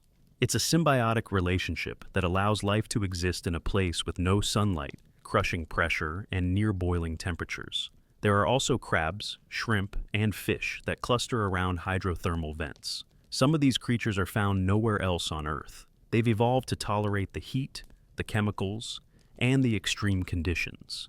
Some vent fish have hemoglobin that's adapted to bind oxygen more efficiently in water, with low oxygen but high sulfide content. Some vent crabs are blind. With no light in the deep ocean, eyes are unnecessary, but they can detect heat, allowing them to navigate toward the warm water from the vents. The discovery of hydrothermal vent ecosystems in the 1970s revolutionized our understanding of where and how life can exist. Before then, scientists assumed that all life on Earth ultimately depended on sunlight. Plants use photosynthesis to capture solar energy, and everything else eats the plants or eats things that eat plants. But vent communities are based on chemosynthesis, organisms using chemical energy instead of solar energy as the foundation of their food web. This discovery has implications for the search for life on other worlds. If life can exist on Earth without sunlight, using only chemical energy from geological processes, then similar life might exist in other places where sunlight is unavailable. Jupiter's moon, Europa, Saturn's moon, Enceladus, and even other moons and planets in our solar system might have underwater vents similar to those on Earth. If they do, they might host life, alien life, but life that uses the same basic principles we've discovered in Earth's deep ocean vents. The ocean floor is dotted with thousands of underwater volcanoes and volcanic features. Some are active, erupting regularly and creating new seafloor. Others are dormant, quietly waiting. Some rise so high they break the surface, becoming volcanic islands like Hawaii or Iceland. Others remain completely submerged, hidden peaks in underwater mountain ranges. These underwater volcanic ranges, called mid-ocean ridges, stretch for thousands of miles across the seafloor. They mark the places where Earth's tectonic plates are spreading apart, where new crust is constantly being created as magma rises from the mantle. The Mid-Atlantic Ridge, for example, runs the entire length of the Atlantic Ocean, from the Arctic to the Antarctic. Iceland sits on this ridge, one of the few places where it breaks the surface. Despite their importance in shaping Earth's geology and hosting unique ecosystems, these underwater volcanoes remain poorly studied. They're difficult to access, expensive to explore, and scattered across thousands of miles of ocean floor. We know they're there, we know they're active, but we don't know exactly how many there are or what each one is doing at any given time. They erupt in darkness, far from human observation, creating and destroying as they have done for millions of years. One of the most commonly cited facts about ocean exploration is that we've mapped more of the surface of Mars than we have of our own ocean floor. While the entire ocean floor has been mapped using satellite data, these maps are low resolution. They can only show features larger than about 3 miles across. That means huge amounts of detail are missing. Entire seamounts, underwater mountains that rise thousands of feet from the seafloor, remain undiscovered simply because they're too small to show up on satellite-derived maps. High-resolution mapping of the seafloor requires ships equipped with sonar, sailing back and forth across the ocean in a careful grid pattern, bouncing sound waves off the bottom and measuring how long they take to return. This process is time-consuming and expensive. As of 24, only about 25% of the ocean floor has been mapped in high resolution. That means 3/4 of the seafloor, an area roughly equivalent to the size of all the continents combined, remains unmapped in detail. We don't know exactly what's down there. There could be geological formations we've never seen before. There could be ancient landslides, meteor impact craters, or evidence of past climate changes preserved in the sediment. There are certainly shipwrecks down there that haven't been discovered. It's estimated that there are more than 3 million shipwrecks scattered across the world's ocean floors, from ancient wooden vessels to modern steel ships. Each one is a piece of history, a snapshot of maritime trade, warfare, or exploration. But most of them have never been found, and many never will be. The ocean is simply too big, too deep, and too good at hiding things. In 2019, a research vessel in the Gulf of Mexico detected an unknown shipwreck on the seafloor. Using underwater robots, they were able to examine the wreck and determine that it was a wooden sailing ship from the 19th century, about 124 feet long and built with copper sheathing. The ship appeared to have burned. There was charred timber throughout the wreck. But no one knows where the ship came from, what it was carrying, or how it came to sink in that particular spot. Despite being found only a few years ago, in an area of ocean that's relatively well-traveled, this ship remains a mystery. The Gulf of Mexico is actually littered with shipwrecks. It's estimated that more than 4,000 vessels have gone down in those waters over the centuries. The Gulf has been a major shipping route since the age of Spanish treasure fleets, and it's known for sudden, violent storms that can catch ships off guard. Some of these wrecks have been found and explored.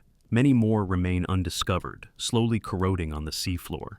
Each wreck tells a story, but we can't read those stories until we find the wrecks. And finding them requires either luck or a systematic search that covers vast areas of seafloor. Even when a wreck is found, identifying it can be difficult. Wooden ships deteriorate quickly underwater, especially in warm waters where wood-boring organisms are active. Metal ships last longer, but they too eventually corrode away, leaving only the most durable parts: engines, anchors, chains. Beyond shipwrecks, the unmapped portions of the ocean floor likely contain other surprises. Scientists have found underwater rivers flowing along the seafloor, dense, cold, salty water that moves like a river through the surrounding ocean. They have discovered deep-sea coral reefs that are thousands of years old. They've found fields of manganese nodules, potato-sized lumps of metal, that grow slowly on the seafloor over millions of years. There may also be evidence on the seafloor of events from Earth's distant past. About 66 million years ago, a massive meteor struck Earth, causing the extinction of the dinosaurs. The impact crater, called Chicxulub, is located partly underwater in the Gulf of Mexico, but the effects of that impact would have been felt globally. Did the impact trigger underwater landslides, earthquakes, or tsunamis that left traces on the seafloor? Probably, but we haven't found most of them yet because we haven't looked in enough detail. Or consider the ancient seafloor that researchers discovered using seismic imaging, seafloor from 250 million years ago that has sunk deep into Earth's mantle. This discovery suggests that old oceanic crust doesn't always get recycled quickly. Instead, it can sink and accumulate in layers deep within the planet. What other secrets about Earth's history are preserved in the rock beneath the ocean? The ocean floor is not a featureless plain. It has mountains higher than Everest, canyons deeper than the Grand Canyon, and vast plains stretching for thousands of miles. It has volcanoes, hot springs, cold seeps, and brine pools. It has areas covered in sediment and areas of bare rock. It's geologically active, constantly being created at mid-ocean ridges and destroyed at subduction zones where one tectonic plate slides beneath another. And we've barely begun to map it. We've barely begun to understand its features, its history, or its role in Earth's systems. The seafloor influences ocean currents, which influence climate. It hosts ecosystems we're only beginning to discover. It contains resources that might be valuable to future generations. And it preserves a record of Earth's past that we're only starting to read. Every few years, researchers map a new section of seafloor in high resolution, and almost always they find something unexpected. A seamount that wasn't there on the low-resolution maps, a field of hydrothermal vents that wasn't known to exist, an ancient riverbed from when that area was above water during the last ice age. Each discovery reminds us how much we don't know about the planet we live on. Not all mysteries of the ocean are about what's down there. Some are about what's not there, specifically oxygen. In various parts of the world's oceans, there are regions where oxygen levels drop so low that most marine life cannot survive. These areas are called dead zones, or hypoxic zones, and they're expanding.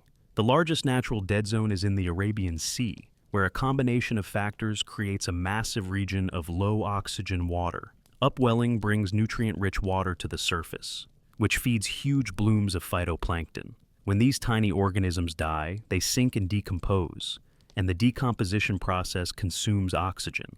In areas where water circulation is poor, the oxygen doesn't get replenished, and the zone becomes hypoxic. But many dead zones are caused or worsened by human activity. Agricultural runoff carries fertilizers into rivers, which carry them to the ocean. The excess nutrients cause algae blooms, and when the algae die and decompose, they consume oxygen just like natural phytoplankton do. But with excess nutrients from human sources, the blooms are much larger and the oxygen depletion is more severe. The Gulf of Mexico has a dead zone that forms every summer near the mouth of the Mississippi River. It can cover an area the size of New Jersey.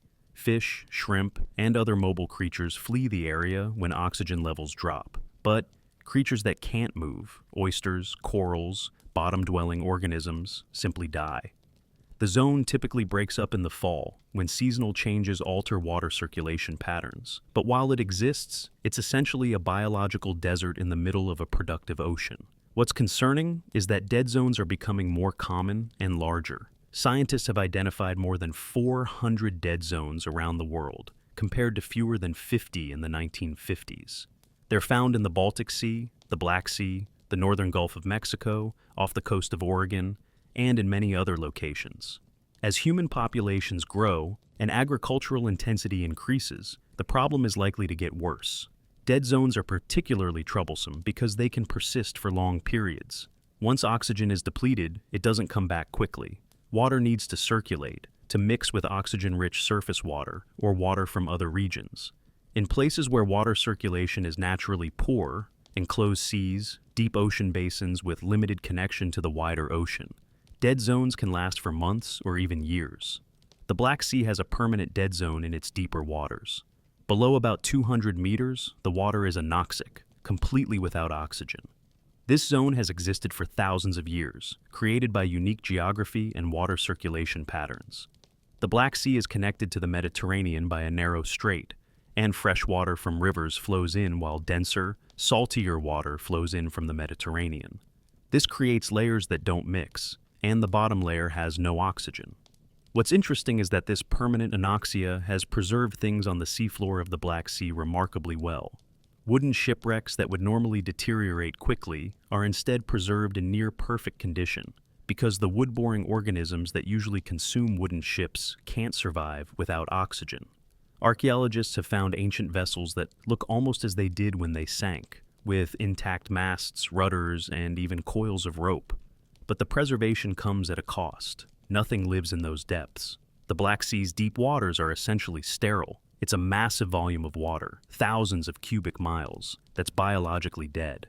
It's a reminder that ocean water is not automatically full of life. It needs the right conditions: oxygen, nutrients, appropriate temperature, and sufficient light for photosynthetic organisms. Remove any of these, and the water becomes inhospitable. The expansion of dead zones is one of several concerning trends in ocean health. Others include ocean acidification from absorbed atmospheric CO2, warming waters from climate change, and the accumulation of plastic pollution. Each of these individually would be problematic. Together, they represent a significant challenge to marine ecosystems. What makes these issues particularly challenging is that they're planetary in scale. The ocean is interconnected. Water circulates globally, carrying heat, nutrients, and pollutants from one region to another. Carbon dioxide absorbed by the ocean in one area affects water chemistry globally. Plastic dumped in rivers eventually finds its way into ocean gyres far from its origin.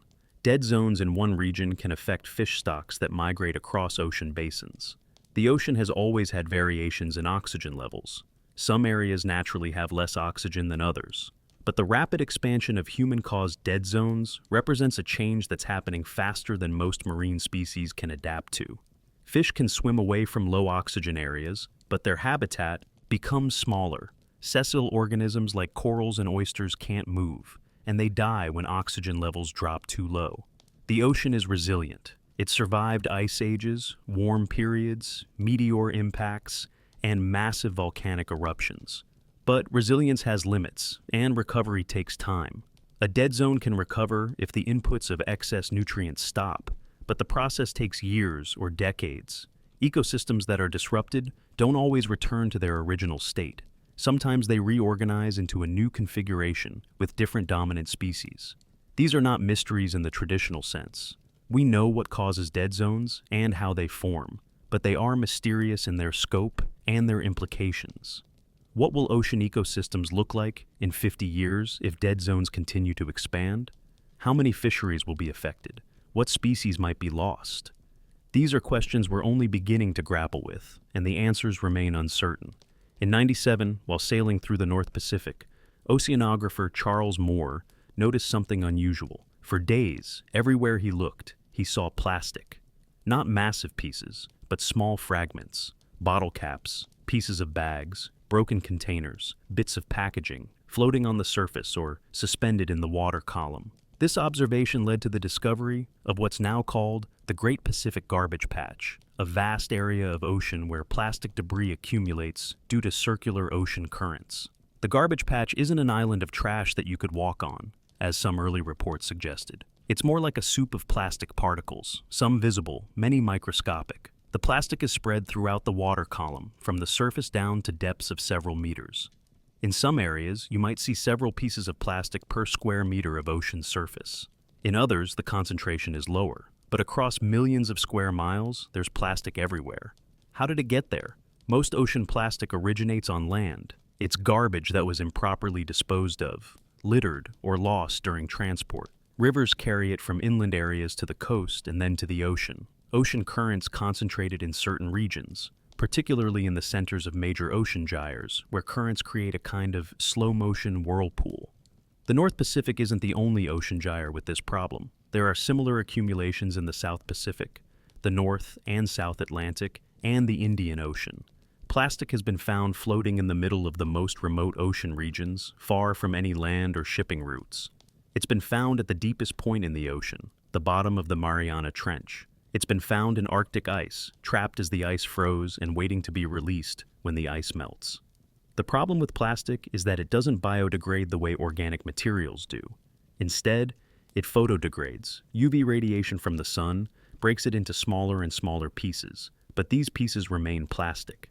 Eventually, the pieces become so small they're invisible to the naked eye, but they're still there, floating in the water, being consumed by marine life, accumulating in ecosystems. Fish eat microplastics thinking they're food. So, do seabirds, turtles, and filter-feeding whales. The plastic provides no nutrition and can cause physical harm, blocking digestive systems, or making animals feel full when they're actually starving. Chemical additives in the plastic can leach out and affect the hormones and health of marine creatures. The scale of the problem is staggering. An estimated 8 million tons of plastic enter the ocean every year. That's roughly equivalent to dumping a garbage truck full of plastic into the ocean every minute, year after year. Some of this plastic washes up on beaches. Some sinks to the seafloor. Some gets caught in ocean currents and accumulates in gyres. And all of it persists, breaking into smaller pieces but never truly disappearing. What makes the plastic mystery particularly troubling is that we don't fully understand where it all goes. The amount of plastic entering the ocean should, based on calculations, result in much more visible plastic than we actually observe. So, where is it? Some is on the seafloor, but surveys suggest there's not enough there to account for the discrepancy. Some might be buried in sediments. Some might have been consumed by marine life and incorporated into ecosystems in ways we don't fully understand. There's also a question about the long-term effects. Plastic has only been widely used for about 70 years, and ocean plastic pollution has accelerated significantly in the last few decades. We're witnessing the beginning of a long-term experiment. What happens when you add millions of tons of persistent synthetic material to a global ocean ecosystem?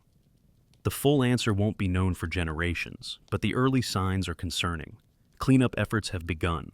Various organizations and companies are working on technologies to remove plastic from the ocean, particularly from the garbage patches. But the scale of the problem is immense. Even if we stopped adding new plastic to the ocean today, which we're nowhere close to doing, the plastic already there would persist for centuries. And we're not stopping. We're adding more plastic every year. The ocean plastic problem is one of those mysteries where we know the what and the how, but we're still figuring out the full extent and the ultimate consequences.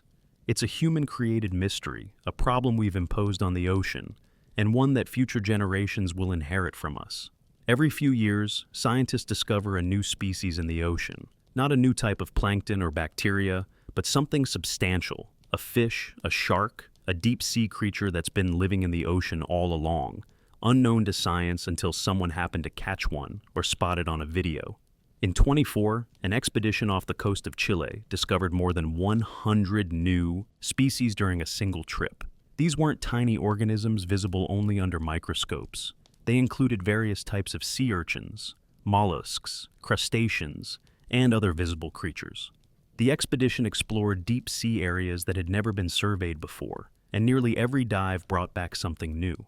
What's remarkable is that these discoveries are happening in an era of advanced technology, satellite imaging, and global ocean research. We have ships crisscrossing the oceans, research stations collecting data, recreational divers exploring reefs, commercial fishermen working the seas. And yet, constantly, we're finding species that were previously unknown. Part of this is because the ocean is vast and deep. Most of it sees no human presence. We fish certain areas heavily, but even there, we're mainly catching what we're targeting. Unusual species, ones that live in slightly different depths or eat different food, might never encounter our nets or hooks. They go about their lives completely unaware that humans exist, and we remain unaware of them. Deep-sea exploration is particularly likely to yield new discoveries. Every time a research submersible descends into the deep ocean, there's a chance of seeing something entirely new. In 2023, researchers exploring the deep Atlantic discovered a new species of jellyfish that was unlike any previously known. It had a distinctive shape and seemed to hunt in a unique way, using its tentacles to create a kind of net. Some of the most spectacular recent discoveries have been of deep-sea fish. These creatures often look alien, with enormous teeth, glowing lures, transparent heads, or distensible stomachs that let them swallow prey larger than themselves. They have evolved to survive in a harsh environment with little food, intense pressure, and no sunlight. Every adaptation they possess is a solution to the challenge of living in the deep. But new species aren't only found in the deep ocean. Even in relatively shallow, well-studied waters, new discoveries happen. In 2022, marine biologists in the Mediterranean identified a new species of coral that had been hiding in plain sight, previously assumed to be a variant of a known species. Close genetic examination revealed it was distinct enough to be classified separately. The process of discovering and classifying a new species takes time. First, you have to find a specimen, or better yet, multiple specimens. Then you have to examine it carefully, comparing it to known species. You look at physical characteristics, body shape, fin placement, scale patterns, internal anatomy. You might do genetic analysis, comparing DNA sequences to related species. You document everything carefully, take photographs, preserve specimens, and eventually publish a scientific paper describing the new species and explaining why it's distinct from others. The pace of new discoveries suggests that we've cataloged only a fraction of marine species. Some estimates suggest that up to 90% of ocean species remain unknown to science. This is particularly true for smaller organisms, creatures living in remote locations, and anything dwelling in the deep ocean. What's sobering about this is that some species might go extinct before we even discover them. Overfishing, pollution, and climate change are affecting ocean ecosystems faster than we can study them. It's entirely possible that species have been lost that we never knew existed. We'll never know what they were, how they lived, or what role they played in their ecosystems. But the continued discovery of new species also gives hope. It shows that the ocean still has surprises left, that exploration and research continue to reveal new wonders. Each discovery adds to our understanding of life's diversity and the different ways organisms have found to survive in Earth's varied environments. The ocean remembers. It remembers past climates, ancient sea levels, and events that happened millions of years ago. This memory is stored in sediment layers on the seafloor, in the chemistry of coral skeletons, in the isotopes of oxygen preserved in marine fossils. Scientists can drill cores into the seafloor, pulling up long cylinders of sediment that represent thousands or millions of years of history. Each layer tells a story. The types of organisms found in a particular layer reveal what the ocean temperature was when that layer formed. The presence of certain minerals indicates proximity to land or volcanic activity. Dust particles trapped in the sediment might have blown from distant continents during ice ages. By studying these sediment cores, scientists have reconstructed Earth's climate history going back millions of years. They've identified ice ages, warm periods, and sudden shifts in ocean circulation. They've tracked the rise and fall of sea levels as ice sheets grew and melted. They've found evidence of meteor impacts, massive volcanic eruptions, and periods of ocean anoxia when large areas became oxygen depleted. Coral skeletons also preserve information about past ocean conditions. Corals grow their skeletons by extracting minerals from seawater, and the chemistry of these skeletons reflects the chemistry of the water. By analyzing coral skeletons from different time periods, scientists can determine historical ocean temperatures, salinity, and even pollution levels. This paleoceanography, the study of ancient oceans, reveals patterns that help us understand current changes. We can see that Earth's climate has changed dramatically over geological time, with ice ages coming and going, sea levels rising and falling by hundreds of feet. These natural changes happened over thousands or millions of years, giving ecosystems time to adapt and migrate. What's concerning about current ocean changes is their speed. The ocean is warming faster now than it has at any point in the past 11,000 years. Ocean acidification is occurring at a rate not seen in the geological record for millions of years. These rapid changes are stressing marine ecosystems in ways that are hard to predict. The ocean is also experiencing changes in circulation patterns.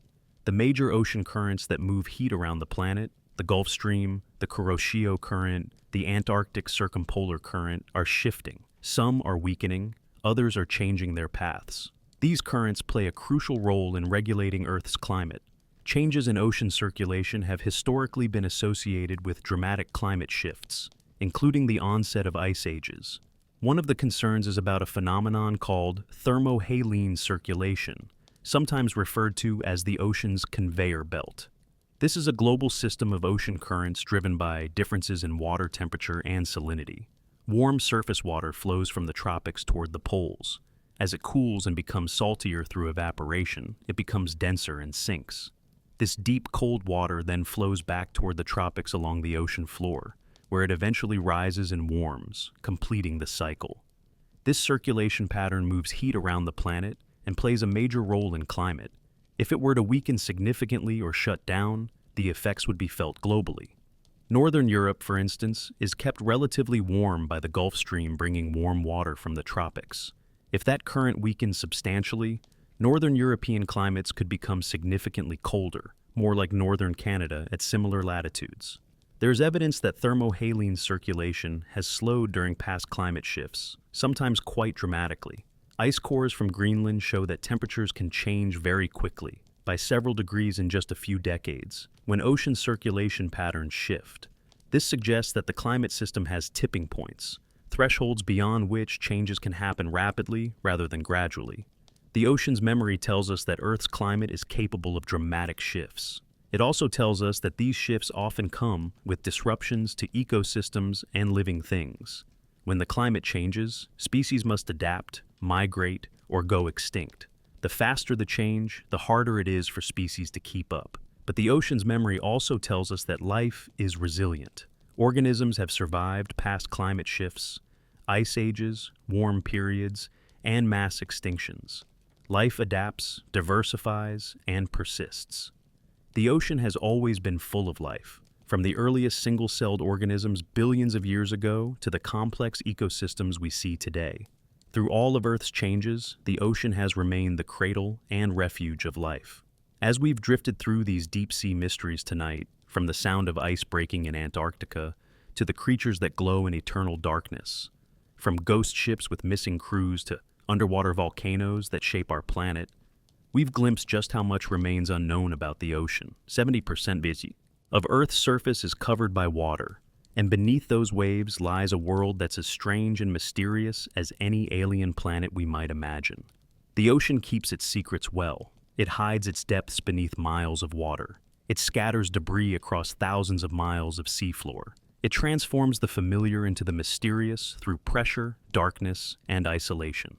But gradually, patiently, we're learning its secrets. Each expedition brings new discoveries. Each advance in technology reveals previously hidden wonders.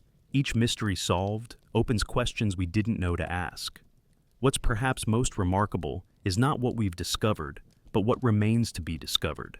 Somewhere in the ocean right now, there are creatures we've never seen, geological formations we don't know about, sounds we've never heard. The ocean continues its ancient rhythms, currents flowing, tides rising and falling, life thriving in every sunlit and dark corner, whether we're watching or not. And maybe that's okay. Maybe the ocean should have mysteries. Maybe we need a frontier that remains partly unexplored. A reminder that Earth can still surprise us, that we don't know everything, that there's always more to learn. The ocean's mysteries invite us to look closer, to explore further, to ask better questions. They remind us to stay curious about the planet we call home. If you've reached this point with your eyes heavy and your breath softening, I hope this story helped you unwind. Thank you for listening, and may the quiet of the night carry you the rest of the way into sleep. Good night.